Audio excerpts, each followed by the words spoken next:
My people. We got a boss in here. We can't call him, we got a special guest and all that. We got a boss. He made his way through this city in a big way. And he done his thing. So we're gonna interview him today, and I'm glad he came. And I appreciate you, man, for showing up today. We got, and he said his name. I want to say his name right. So is it Montal? Montal. Montal. Okay. Yes, it's spelled with an A. And I was like, I had to go back and erase it. Yeah, Montal. So Montal. Yes, sir. Mr. Montal Morton. Yes, sir. We see each other throughout the city. You make a lot of moves, man. I want to get into the first part of it, what I usually do.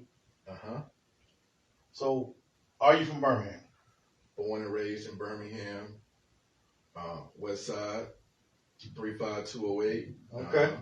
High school, Fairfield High School. Congratulations to Fairfield Tigers for the 5A state championship. Yeah, shout out to Fairfield. All we do is win. Coach Maurice.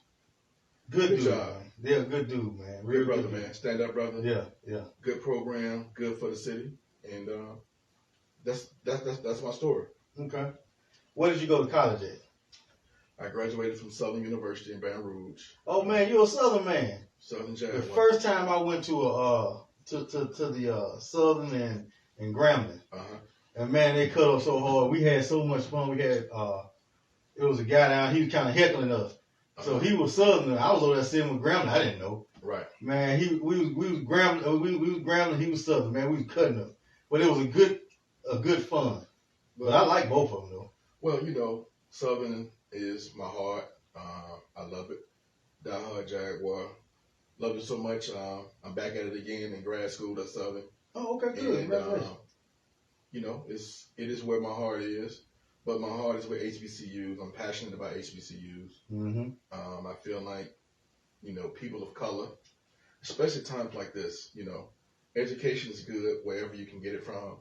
But if you have opportunity to be educated at an HBCU, that nurturing factor, the love factor, and, being able to identify with others. Because when you're at the PWIs, which is great universities, they don't identify with you. You identify with them. And HBCUs just give you an opportunity to kind of go out and figure it out. So that's my HBCU story.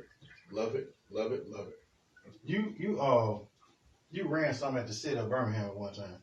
Well, I remember you down there. Well, so what happened is that I was the chair of the Birmingham Park and Rec. Okay. I was the chair for quite a few years. It was an opportunity for me to give back to the community. We chaired over 99 neighborhoods and communities. Ran an efficient operation. Budget was always together. And I believe in leadership, but I also believe in drama-free leadership. Yeah. When you chairing something and the people depend on you, they want you to govern. They don't want you to entertain them. So my position was, as a leader of the Park and Rec, is that we did what we're supposed to do. I had a great working relationship with the council, Mayor Woodfin. We understood partnership, but we also understood that our funding comes from the city, even though it's a separate entity. But at the same time, we have to go see Big Brother. And sometimes people get that confused. You can have, some people can have a sense of titleship, ownership, but if you can't move the ball, it don't really matter. So I want to be able to move the ball. I want to be able to move the Park and Rec forward. We were able to, balance the budget. We were able to bring in a lot of these football leagues. We were very instrumental in going to Chengdu, China for the World Games were coming here. And, we were on the initial committee to go over and talk to them and kind of see what opportunities that they were able to bring back. So it was good. I enjoyed it, but that's in the past. I am a private sector guy, but I enjoyed it. Park and Rick. Let's speak on it. Because Park and Rick, man, we need people, like-minded people like you, Uh-huh. who have a heart for the community, right? Uh-huh. Because so many young men in the NBA, in the NFL, in the hockey league, they come through these parks. They need somebody. We need somebody who has a mind like yours that say, "Hey, I'm about community. I'm about people that will help keep everything in perspective." Because if not, you have people who don't have a heart, who's not from this community, that will just tear everything up. Remember when they got rid of PAT and all that stuff? Yeah, but this is what sometimes people, they get confused. Mm-hmm. The Birmingham Park and Rec is tax-based money. Yeah. So it's not a lot of funding there. Yeah. So if you don't have opportunities to go out and partner with the private sector, mm-hmm. you can only do the bare minimum. And I was privileged to work with Director Bennett, mm-hmm. Shanae Bennett, which was a CPA by trade. She understood what's most important is balancing that budget. Mm-hmm. Everybody want to come in and say, well, we want this, we want that, we want this. Well, at the end of the day, you only have this much. Yeah. So you have to work with what you got. Mm-hmm. So we were able to kind of give the communities what they needed, mm-hmm. plus a little bit more. Mm-hmm. We were able to go out and kind of bring different opportunities to Legion Field. We were able to go out and bid for semi-pro football teams. Mm-hmm. Even though the league didn't last, but we were able to step out and kind of figure out how can we encompass that, and how can we make Birmingham better by partnering with national programs that can highlight what great things we have in Birmingham. So, like I said, it was a great opportunity. I really enjoyed it. It's a couple years removed now. Yeah. I think they're heading in the right direction. Yeah. But, that was it. And public service is always in my heart. That's right. But at the same time, I'm happy to move forward. I was happy to move forward. What else have you done after that? What did you do after that? Well, that was a appointed position. I've always been in the spirit business. Mm-hmm. So RedMont vodka. First of all, let's go back. I worked for this company called Southern Wine and Spirits, which was the largest distributor in the country. Mm-hmm. So at that time, I was kind of basically managing the multicultural brands for Alabama, some for Mississippi. Mm-hmm. So that allowed me to learn about the spirit business. That allowed me to figure out how they work, what they work, on and off premise. Just because you see a bottle on the shelf, it's a story behind that bottle. That's right. How did that bottle get there? And so I was able to kind of learn and adapt and figure out the business. And then about 5 years ago, an opportunity came from somebody else that's in the business. Mm-hmm. Was telling me about RedMont vodka, and it was a local brand here in Birmingham. It was more or less a distressed company, mm-hmm. and they were trying to figure out what direction they were going in, and they talked to me about it, and they said, "Would you be interested in it?" And I was like, "Yeah," but I knew for me to make that happen, I had to reach out to my core group of guys. Right. So I reached out to Charles Barkley and John Hudson, and I said, "Look, this company, distress, what y'all think about getting into the spirit business?" So it took us about 7 months, due diligence, going through financing. And Charles said, "Okay, I want to do it. Montal, you've been in the business. I trust you. You're my guy. I know that you're going to be at it." Right. So we had to raise the money, and John Hudson reached out to his group, which was the Estes group with Eleanor. And so we reached out to Eleanor and her team, mm-hmm. and we came together. We raised the money, and we totally rebranded the bottle. Mm. You look at it now, that's the bottle now. It wasn't that way when we began our partnership. Mm-hmm. So we were able to grow it, put it out there, put it out in the streets. We're licensed in about 18 states. Mm-hmm. We're growing, fastest growing vodka in Alabama, local vodka. We're in all your ABC stores.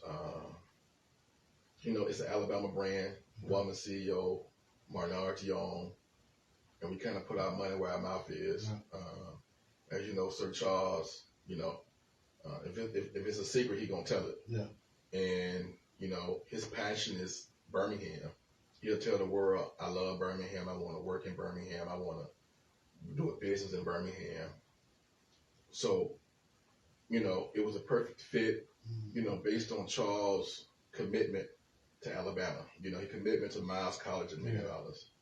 Alabama A&M, $1 million. Tuskegee, $1 million. So his commitment to HBCUs, and particularly Alabama, this was like the perfect marriage. Let's get in spirit business, continue to give back. And then we took that and we're growing. It's a small company, mom and pop company. So we need everybody out there to go and buy a bottle, support us. It's a good vodka. Good vodka. We need you to go and support us and help us out. We're the official vodka of Auburn Tigers. Oh, really? Okay. Official vodka of the Atlanta Hawks. We out here chopping wood, man. Cool, man. We try to keep it pimping, man. We out here chopping wood. We try to work. Like I said, it's a small business, but we outside, and we want y'all to continue to support us. Yeah. Then we go to your local bars, ask them for RedMont. They don't have it. Say, hey, won't y'all Why pick it don't up? you have RedMont? Yeah. Why don't you have it? It's a local vodka. It's a good vodka, and we need everybody to kind of buy into it. So, some people don't know that RedMont is black owned, minority owned. They need to know that. Yeah. That's kind of one of the purposes of our podcast. Our TV show. Whatever. We want to put it out there. What we're doing. That's first of all. Second of all, they need to know who's behind it. They see you all the time, and they like, man, that dude always shop. That's all. How I met you. I was like, man, you always shop. You always kick his ass. Like, what did he do? You know what I'm saying? So this is what he does. And if you've seen him, or when you see him, talk to him, ask him, hey, how can I be a part of the brand? We need this. Even though it's a vodka, I don't drink. I drink water. Of course, like we do on the show all the time. But RedMont vodka, we need you to support this. Or get somebody to support it. So, man, listen, this vodka, right? What's the taste like on it? Well, it's 8 times the still, gluten-free, non-GMO. And we noticed that as consumers, everybody's health conscious. Everybody want to try to drink as clean as possible. This is a pretty clean vodka. It's good for you. This is what we've been told from a lot of people. You don't get a hangover. Okay. Corn based. It's not potato based. It's corn based. It's made right over here in Avondale. That's our distillery. Okay. A master distiller, Jonathan Giltry. He's one of the original owners. He was with the group that had the company. So he's part of the ownership team. He's there every day making sure that the spirit tastes the way it's supposed to taste. We got a small, lean crew. We got a great CEO, female CEO, Eleanor Estes. She's part of the support team. And like I said, we're out here in the community. We partner with the World Games. We doing what we can to try to let people know that this is an Alabama-based company. It's a Birmingham-based company. And it's a good product.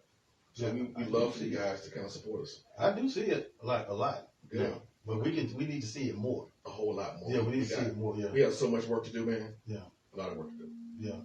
Man, I see you're president, right? Okay. So congratulations on that. Just another notch on the belt, huh? I'm not big on titles, so I don't tell people that they know. You may see me in the store hanging up bottles. You'll see me putting up neckers. You may see me pouring drinks. What's neckers? Neckers is when you put things on the bottle, like recipes and stuff like that. Okay. So you'll see me doing neckers. You'll see me doing anything it is to help push the brand. Yeah. I'm not opposed to doing it all. I just believe in hard work is going to pay off. You know, I'm in the vineyard now. So, you know, I'm in the vineyard trying to, you know, do a little plowing. Yeah. So that's what I'm doing. I believe in people who get out here and they, you know, when you see them doing their own work, their own footwork. I believe in those people because I feel like those people really, they hungry and they want it and they don't mind getting dirty. They don't mind going in the stores and wiping down the shelves and making sure their area is good. You know, so I like that, man. I mean, that's motivation right there. Hey, man, we at it, man. You know, like I always tell people, there's no I in team, but it's I and win. At the end of the day, I like that. We got to grow. Our team got to grow. I love Birmingham. It's the best city in America. Yeah. There's a lot of opportunities here. You know, we have to spend our money with us. And I think, you know, and it's not a black thing, it's an Alabama thing. I think if you spend your money locally, it will come back tenfold. Sometimes we want to go out and spend money in other areas, you know, instead of spend money locally. We can kind of put those resources back in our communities or in our small businesses. It would eventually trickle down and it help us grow. So that's me in a nutshell. I'm gonna tell you a little story. A long time ago, I met Charles Barkley. He when Katrina hit, and I set up a barbershop down. Me and my cousin, we set up a barbershop down in the Civic Center because that's where the bulk of the people work, in the Civic Center. They were, you know, staying in there, and I met a lot of people that had been sitting in water for 5 days, you know. And I looked up. I said, man, that man look like Charles Barkley. Look, it was Charles Barkley and his wife. And man, he came up by us, man. I hugged and shook his hand. He hugged me, you know, and I was like, man, and we talked for a second, man. He was pretty cool. So, you know, I like that. Just Julia Roberts came through there too.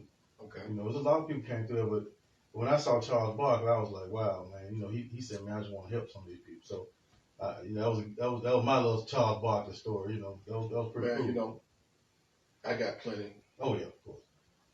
But this is like one of my favorite Charles Barkley stories. Is that I guess about 12, 13 years ago, we were at the Four Seasons in Atlanta, and he said, "Man, what you want to do?" I said, "Chuck, at that time, I had a couple investment properties, just kind of freelancing, doing some political stuff, kind of in between. But I said, I want to get in the liquor business." He said, "You sure?" I said, "Yeah." So he made a few phone calls, and the guy flew down to interview me. And the guy flew down and liked me, did well, but they didn't have a position in Atlanta. The position was in Birmingham. So Charles knew that, and he was trying to wait to see what I wanted to do. Because sometimes people want to see are you really serious about want to do something different. So I made that decision. I got the job here, moved to Birmingham. So if me not moving to Birmingham, it wouldn't be a RedMont vodka. Right. You know, because sometimes God orders your footsteps. Right. And he sets the path for you. And sometimes you just got to go. You know, you got to figure out, okay, am I doing this? Am I really doing this? So my progression from here to there is because I listened to what God really wanted me to do.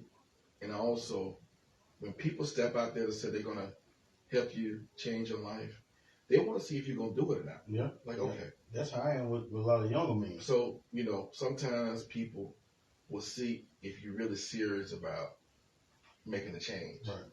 You know, and I was okay. I was doing okay. I was living in Buckhead, but that wasn't really what I wanted to do, you know.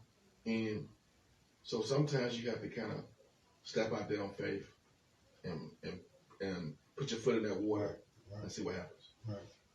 Yeah, I mean, the reason I said it with the younger guys, you know, they'll say you know, man, I'm just tired of this, you know, life or whatever. They ask me about getting in the business, Mm-hmm. I don't never really like talk to them right then. Right. I said, "Man, what you doing Monday?" They said, I ain't really got nothing to do, OG. I said, okay, meet me Monday. And a lot of time I have taken them to Alabama Power, where they eat at and stuff. Yeah. I take them to Alabama Power, we get us some lunch, and I pay for it, we sit down and eat. And they looking at all these different folks in these suits and these executives. A lot of them, black, and they like someone come up to me and talk to me, and hey, you know him? Yeah. So now you can talk to them. Right. First of all, they made the step to meet you for lunch. Uh-huh. That was the first step. Second step, they sitting there and they listening because you capture their attention. Right. Once you capture their attention, then you follow up and you do what you say you're going to do and make sure they do. And if they make sure they do, hey, I'm going all I done took them out of Lawson State. I done helped them get in different programs, help them get warrants, all kinds of stuff. But just like you said, if you wouldn't have made that faith move to come back to Birmingham, that's what means a lot to people, man, especially when they're trying to help you. So, man, I'm not going to take up no more of your time. I really, really appreciate you more than you know. Man, we're outside, man. I appreciate you, brother. I appreciate you. And then it was short notice when I asked you, too. And you was like, yeah, no problem. I really appreciate it. Well, you are the famous barber. That's what they You cut Randall hair, you cut Bear hair, you cut all the folks' hair that's moving around. That's what they so I said, you know what? I've been knowing your work for a while, and but my guy called me, Jarrell said, okay. I said, look, a certain time, because Alabama plays that, I said, but I can't be messing off all day. I got to be able to kind of move around. Yeah. But then you were very accommodating, man. Like I said, I usually do it at 7. Look, man, good luck on your show. Yeah, I really appreciate it. Keep growing, man. Support RedMont Vodka, Birmingham based, and all your local ABC stores. When you're at your bars, tell your people to order it, to buy it. You want to support local. If they give you any resistance, say, hey, we all know the folks from Tito's, but we know the folks from RedMont. That's right. That's what you do. That's right. So we want to give a shout out to our sponsors, Green Acres Chicken downtown, Green Acres Chicken Inslee, as always, Yo Shelf Surf and Turf, Blaze Hookah Lounge, and Partners Tires. Those are our sponsors. So hopefully one day RedMont Vodka will sponsor us too. But we thank you for always tuning in. Please like and share as you always do. And really, I really appreciate the people that like and share. Last week, the other day, I did one with Ms. Paulette Porter. And let me also say, the Foot Soldiers Organization, Civil Rights Activist Committee is one of our sponsors too, under Ms. Paulette Porter. But I was telling her, we did an interview and like 47 people before the night was over shared. Okay. So somebody's watching. Yeah. Somebody's watching. So we really thank you for all that you do and keep on helping us, and we'll keep on helping the community. Thank you. Thank you, bro. Godspeed.